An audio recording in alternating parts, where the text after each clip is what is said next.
नमस्कार, आदाब, सत श्री अकाल। इस वक्त हम मौजूद है तहसील गोला, जनपद लखीमपुर खीरी। इसी मामले को लेकर के तहसील गोला प्रांगण में लेखपाल प्रोटेस्ट कर रहे हैं, धरने पर बैठे हुए हैं।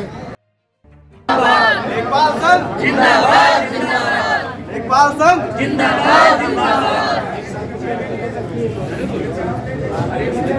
लेखपाल संघ जिंदाबाद जिंदाबाद, लेखपाल संघ जिंदाबाद, लेखपाल संघ। किन प्रॉब्लम्स को लेकर के आज लेखपाल धरने पर बैठे हुए हैं? आखिर ऐसी क्या समस्या आन पड़ी है जो लेखपालों को आज धरने पर बैठना पड़ा है, जानते हैं। तहसील गोला गोकर्णनाथ, जनपद लखीमपुर खीरी। आज सारे लेखपाल मैं समझता हूं कि प्रोटेस्टिंग कर रहे हैं। क्या रीज़न है जो आप लोगों को आज धरने पर बैठना पड़ा है?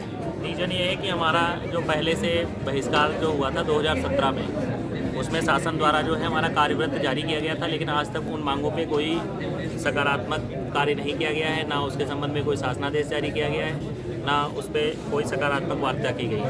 तो उसी के संबंध में हमारा आंदोलन चल रहा है। इसमें मुख्य हमारी 8 मांगें हैं।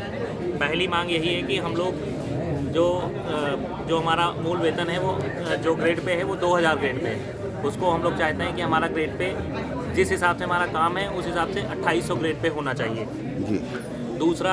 दूसरी मांग हमारी ये है कि जो इस समय 10 लेखपालों पर एक कानगो है, असल में वो भी नहीं है, क्योंकि टोटल प्रदेश में जो 32,000 लेखपाल होने चाहिए, लेकिन इसमें 21,000 के समथिंग है। तो पहले से इतने पद खाली हैं, और लेकिन हमारा अनुपात जो स्टैंडर्ड अनुपात है वो 10:1 का है, उसको 5:1 में करना चाहिए।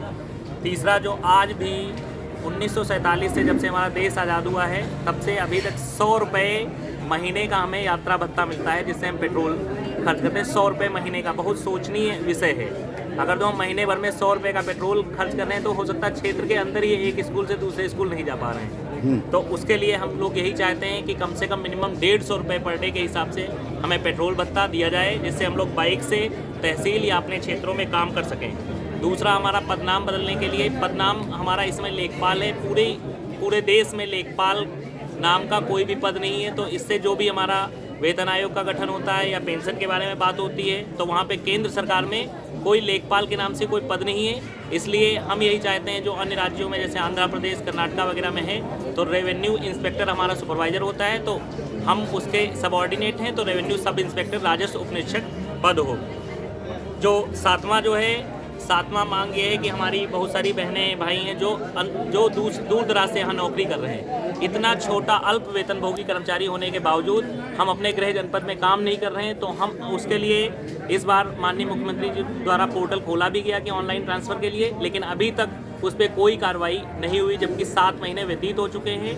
और हमारे जो दूर दराज के भाई बहन हैं वो अभी भी उससे प्रताड़ित हैं।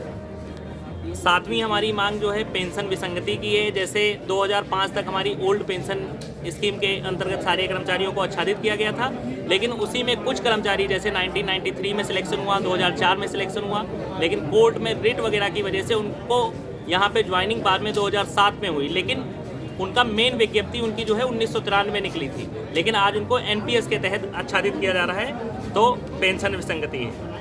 8वां ये है कि जो लेखपाल पहले एक लिमिटेड जनसंख्या इतनी वृद्धि हुई है, जो लेखपाल पहले 5000 जनसंख्या पे काम कर रहा था, आज हमारे अंदर कम से कम 10-10, 20-20 हज़ार जनसंख्या है। इतना काम बढ़ गया है। काम बढ़ने से लेखपालों के पदों में वृद्धि करनी चाहिए। अगर जो 31,000 पद 1964 में हैं और 2025 में भी हैं, तो कैसे हम इतने लोगों का काम कर पाएंगे? तो इसलिए लेखपाल के पदों में वृद्धि हो, और जो हमें अतिक्रमण हटाने के लिए हम लोग जाते हैं तो उसके लिए एक राजस्व पुलिस चौकी हो, जैसे उत्तराखंड में बनी हुई है। साथ में जैसे ही ग्राम विकास अधिकारी, सेक्रेटरी आदि को सबको एक सहायक मिला हुआ है, जैसे उनके पास 3 सहायक है, पंचायत सहायक, पंचायत मित्र और सफाई कर्मी, ऐसे ही हमारे पास एक राजस्व सहायक हो। जैसे हमारे जो किसान हैं दूर दराज से भटक रहे हैं, तो उनके जो छोटे मोटे काम है जैसे खतौनी, खसरा और जो नकल चाहिए वो वहीं से प्राप्त कर लें। तो इन 8 मांगों के लिए हम लोग लगातार, जो हमारा प्रदेश नेतृत्व है उनके दिशा निर्देश के अनुसार हम लोग धरने पे बैठे हुए हैं, और हम लोग यही उम्मीद करते हैं कि सरकार हमारी बातों को सुने, अन्यथा हम लोग पूरी तरीके से आंदोलन के लिए बाध्य होंगे, और जब तक हमारी मांगें पूरी नहीं होंगी लगातार हम लोग धरना प्रदर्शन करते रहेंगे। कोई आपका ज्ञापन वगैरह लेने के लिए? जी, ज्ञापन है। लेने के लिए आया है? अभी नहीं, हमारा जो है 2 बजे का टाइम है, SDM मैडम को ज्ञापन दिया जाएगा। ये जो है माननीय मुख्यमंत्री महोदय को जाना है, द्वारा एसडीएम मैडम से जाना है। अच्छा, तो क्या लग रहा है हुकूमत आपकी मांगों को इजली मान लेगी? ईजली तो कोई मांगे नहीं मांग सकते हैं। आजकल जैसा सिस्टम चल रहा है, ईजली कोई चीज़ नहीं है। जैसे जब कोई छोटा बच्चा भी अगर रोता नहीं है तो उसको माँ अपना दूध नहीं पिलाती, तो हम लोग भी जब तक प्रयास नहीं करेंगे, अपनी बातों को आप लोगों के माध्यम से बताएंगे नहीं, तब तक सरकार के कान में जूं नहीं रेंगने वाली।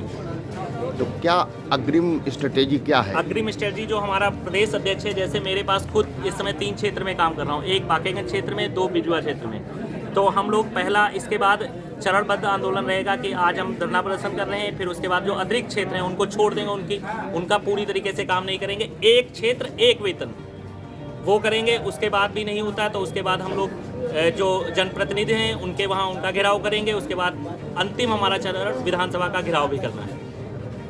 एक पॉइंट रेज कर रहा है दिमाग में, आपने बताया कि फ्यूल मंथली आप लोगों को 100 रुपये मिलता है मोटरसाइकिल का जो अब तक कैसे मैनेज इसको करते आ रहे हैं? इसको मैनेज ये कर रहे थे कि जब देश हमारा आज़ाद हुआ था 1947 में, तब हम लोगों साइकिल से चलते थे और तहसील में पूरे 30 दिन में 1 दिन केवल आना होता था, केवल वेतन लेने।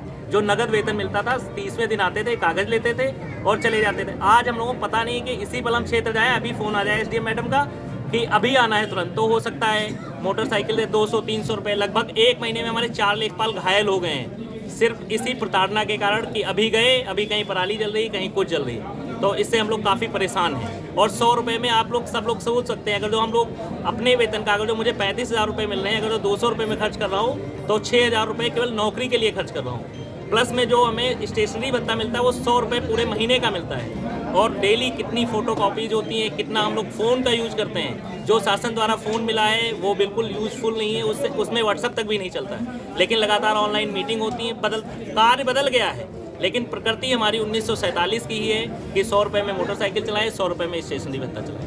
कैसे ये सब कैसे मैनेज करते हैं? ये सब स्टेशनरी ये सब कैसे मैनेज ये होता मैनेज है? ऐसे कर रहे हैं जैसे मैं 2016 में भर्ती हुआ जी। जब हम लोग भर्ती हुए थे तो 12,000 लोग भर्ती हुए आए थे। आज हमारे केवल 8,000 लोग बचे, मतलब 4,000 लोगों ने 10 सालों में 9 सालों में छोड़ दिया।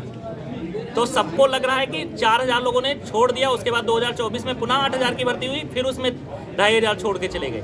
तो जितने की भर्ती होती है अगले चरण में 5-10 साल में, पहली बात तो जल्दी भर्ती नहीं, जो भी आगे कोई भी परीक्षा होती है उसकी नियमित भर्ती होती है कि हर साल होती है। लेकिन हमारा 2016 से पहले 2005 में हुआ, 2016 के बाद 2024 में हुआ। तो जो जितने लोगों ने छोड़ दिया उतनी ही भर्ती निकली।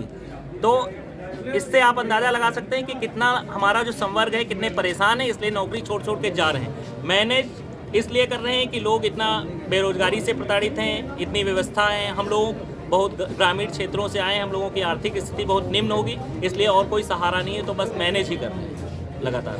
बहुत बहुत धन्यवाद।